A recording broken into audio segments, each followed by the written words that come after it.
it's tricky, and I don't think enough people are taking the conversation seriously. So that's why I appreciate your work so much. Thank you. And if we did take that conversation seriously, we would find ourselves asking some very difficult to answer questions, and that difficulty is why people avoid the topic. Absolutely. What's your nationality? So I am actually a child of immigrants, right? My grandmother was the first person to earn her American citizenship. My mother and myself. So I am technically a first generation born American citizen, and my children are third generation or second generation, right? So I am all for immigration. If anything, all you need to do is talk to a first generation immigrant, and they will tell you, lock down the borders. And you're of Mexican descent? Mexican descent, yes, sir. Yeah. Well, that's what makes the conversation more interesting is like at some point, we're going to have to say, I get what you need because of maybe humanitarian crisis, maybe for economic crisis, whatever. But at some point, we're going to have to just say, not right now. We have to focus on us internally. And that's hard. It's hard for people to grasp that.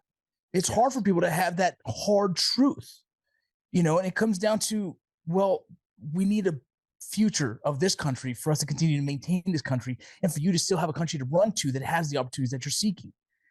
Correct. We forget that.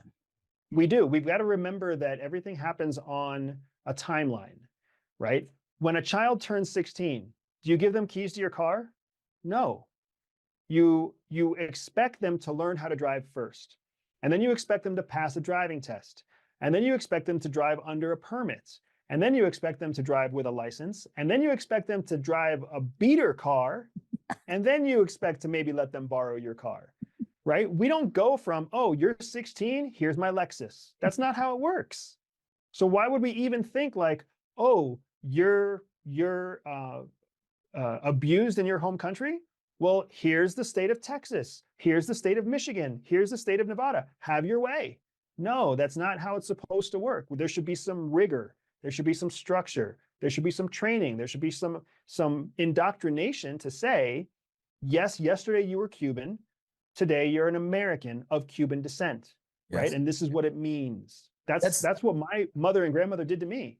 I think that's the hard part because I'm actually writing a piece on this personally right now because it's such a hard thing to explain the spectrum of assimilation, how some people choose to assimilate fully into the American ideologies, but then some would almost attack you for saying, oh, and now you're whitewashed, right? And it's this really crazy thing that our own culture, right? The Latin culture tends to eat its own in that conversation because nobody really understands what's too much and what's not enough. And my whole life, I was either too brown in some circles or too white in others, right? Because I didn't speak Spanish, right? And so trying to find my way growing up was this really interesting thing, but it's only multiplied now as someone who's in the public eye, who wrote a book about the Border Patrol. All of a sudden now I'm public enemy number one to those who live in this country, but also don't agree with having, you know, a border patrol or having border laws. They believe in the idea that all humans are not illegal.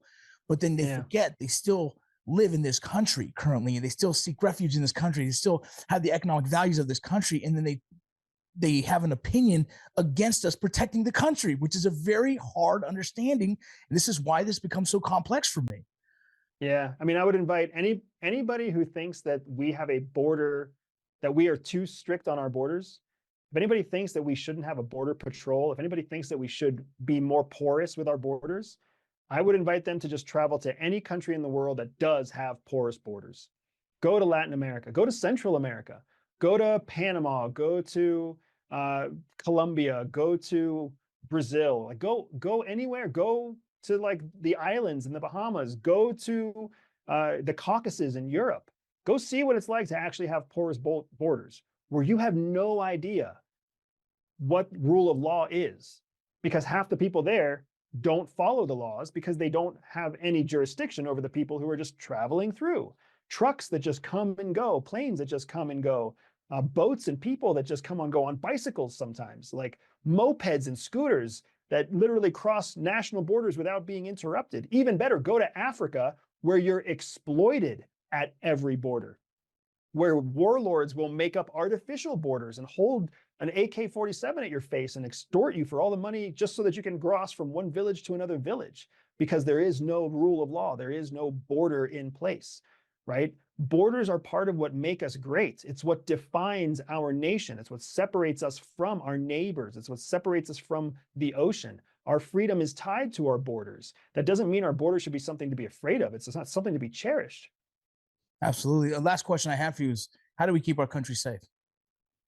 In your opinion, in your expert You know what we need to, absolutely, man. What we need to do is we need to take back the power that we have as citizens. Like we have the right and the privilege to vote. And voting is the thing that we can do. Not voting for the president, voting for Senate, voting for Congress, voting for local district seats, voting for mayor, voting for, your local constabulary. Like we need to exercise that privilege to vote, because the people we vote for at the lowest levels are the people who shape the opportunity for who we will vote for in the future to higher levels, right? If anybody's looking at the lineup right now of the president, on the Democratic side or on the Republican side, if you don't like the choices that you have, if you look at it as two bad choices, you're essentially seeing what happens when we don't exercise our right to vote 3 years in advance, right? Because everything plays out over time, just like we talked about with that 16-year-old getting their driver's, passing the driver's ed test all the way to getting the Lexus keys. Like we have to recognize that we have to exercise our freedoms every single day in order to have predictable outcomes for our freedoms in the future. And that's how America, in my opinion, that's how America fixes itself. We got to stop relying on politicians to fix it for us. We need to start choosing our own politicians and pulling their ass out of office when they don't do what we tell them to do. Love that. Love that.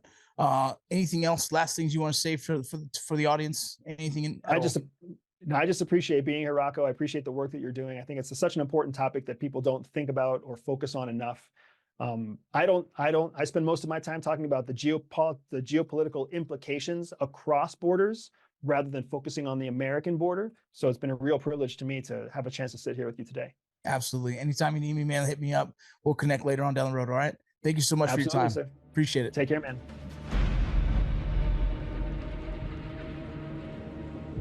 Thank you for watching another episode of Borderland, an Ironclad original. See you guys